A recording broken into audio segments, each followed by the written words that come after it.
xibaar yu wér te wóor ca tàng-tàng ba abonnez-vous pour ngeen di mën di jot suñuy vidéo. daleen ak jàmm seen chaîne bi di Buzz 221 HD sàkkuteef bi nga xam ne waa parti bii di APR ñoo ngi ko doon amal jëmale ko ci institution financier bii di FMI waa FMI daal dinañ leen koy daal di nangul sàkkuteef boobee waa parti bii di APR daal di amal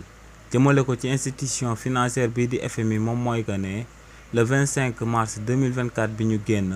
seen secrétaire exécutif bu jiital parti boobee dafa bindoon akub lettre ngi doon sàkku ci représentant waa FMI bi nga xam ne moom moo nekk ci réewu Sénégal ngir ñu daal di toog ak moom daal di amal akub waxtaan jëmale ko ci falsification de chiffre budgétaire bi nga xam ne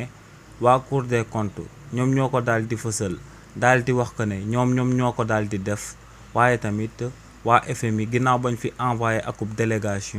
délégation boobee daal di koy dëggal ñoom ne luñ bëgg moom mooy ñu daal di toog ak représentant wu FMI ci réewu Sénégal bu ko defee ñu daal di koy jox ay documents yiy firndeel que ne li nga xam ne moom lañ leen daal di tiiñal laalewuñ ci taqewuñ ci taxawaayu waa FMI si luñ nama daal di recevoir waa parti bi di APR nag